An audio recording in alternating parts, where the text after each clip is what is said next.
श्री राधे राधे। जय श्री कृष्णा। सभी को श्री राधे राधे, श्री राधे राधे। कैसे हैं आप सभी? उम्मीद करती हूँ सभी अच्छे होंगे। आज मैं एक प्रसंग लेकर आई हूँ आप सबके लिए। ये हरि प्रबोधिनी एकादशी किस दिन है, इसे कब और कैसे मनाना है।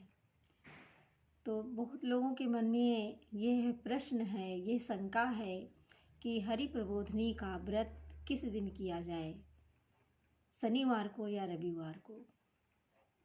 तो एकादशी का व्रत रखने के लिए हमेशा हमें इस चीज़ का ध्यान रखना चाहिए कि हमें कभी भी दशमी प्रधान व्रत नहीं रखना चाहिए। एकादशी का व्रत हमेशा द्वादश प्रधान होता है, जिसमें द्वादशी हो, एकादशी हो, द्वादशी हो। और यदि एकादशी, द्वादशी और त्रयोदशी भी मिल जाती है तो उसे त्रिशंकु एकादशी कहते हैं। उसका अनंत गुना फल होता है। तो इसलिए एकादशी का व्रत करने वाले जितने भी मेरे भाई बहन हैं, जितने भी मेरे मित्र हैं, सभी से प्रार्थना है कि जो व्रत करते हैं उस व्रत को नियमानुसार करें ताकि उसका पूर्ण फल आपको प्राप्त हो सके।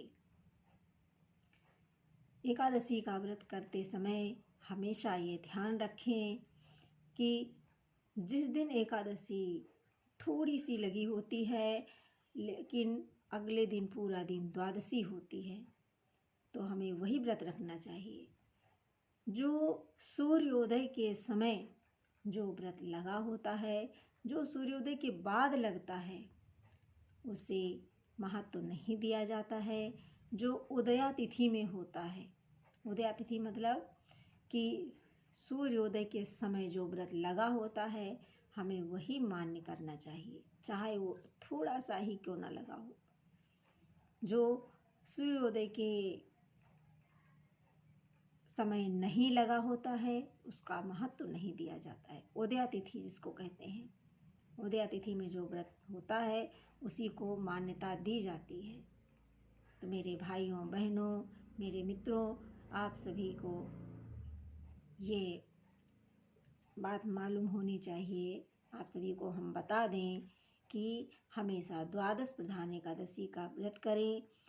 हरि प्रबोधिनी का एकादशी का व्रत मेरे श्री गुरुदेव महाराज जी ने जो लिस्ट हम सबके लिए आदेशानुसार शुरू से ही हम लोगों का मार्गदर्शन करने के लिए जो हमेशा हम लोगों का के समक्ष प्रस्तुत करते हैं, जो नीलमणि सरकारी जी के द्वारा, श्री गुरुदेव महाराज जी के द्वारा जो हमें हमेशा मिलती है, जो गुरु जी के द्वारा हम लोगों का मार्गदर्शन होता है, हमें वही व्रत करना चाहिए, उसी के अनुसार हमें रखना चाहिए। हर किसी के जीवन में कोई ना कोई गुरु जरूर होंगे, और नहीं है तो गुरु का सानिध्य सभी को लेना ही चाहिए। गुरु के चरण के बिना किसी का भी उद्धार नहीं होता। इसलिए सभी को अपने अपने गुरु के वचनों का पालन करना चाहिए। लेकिन यदि कहीं पर भी ये इस तरह की व्रत के बारे में यदि किसी को शंका हो तो ये शंका का समाधान गुरु के चरणों में ही होता है। हमारे बाबा जी भी हम सभी को जब छोटे थे तभी से हमेशा ये कहा करते थे, हमारी दादी व्रत करती थी, बाबा जी करते थे, तो हमेशा द्वादश प्रधान जो एकादशी होती थी मेरे बाबा जी वही प्रोवाइड करवाते थे, उसी व्रत को करवाते थे सभी को। चाहे कोई पूरा गांव एक हो जाए, हमारा घर कभी कभी हम लोग अकेले एकादशी का व्रत करते थे, पूरे गांव के लोग एक दिन पहले ही कर लेते थे, लेकिन हम लोग कभी भी जो है बाबा के वचनों का पालन हमेशा करते थे, कभी उससे अलग हटके नहीं करते थे।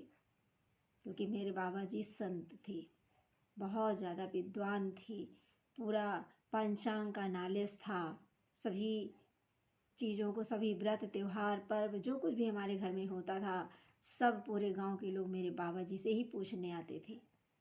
हमको भी बचपन में पतरा दिखाना सिखाया था बाबा जी ने। अब यहाँ पर उतना हम नहीं देखते हैं, लेकिन अभी थोड़ा बहुत मालूम है, हमें भी नॉलेज है, ज़्यादा तो नहीं देख पाते हैं, लेकिन थोड़ा बहुत जितना मेरे बाबा जी ने सिखाया था तो देख लेते हैं। तो आप लोग भी इस चीज़ का ध्यान रखें और एकादशी का व्रत निसंदेह निसंकोच आप सभी रविवार को रखें। रविवार को हमारे श्री गुरुदेव महाराज जी ने हम सभी का मार्गदर्शन जो किया है उसके अनुसार हम लोग भी रखेंगे। आप लोग भी रविवार को श्री हरि प्रबोधिनी एकादशी का व्रत करें और फल फूल से भगवान जी को चढ़ाएं, निवेदित करें।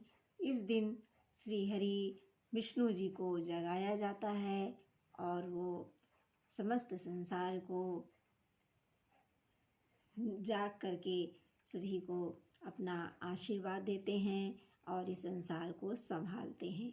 तो इस दिन इसे देवोत्थानी एकादशी भी कहा जाता है। 4 महीने तक भगवान सो रहे होते हैं, उसके बाद हरि प्रबोधिनी को जगाया जाता है।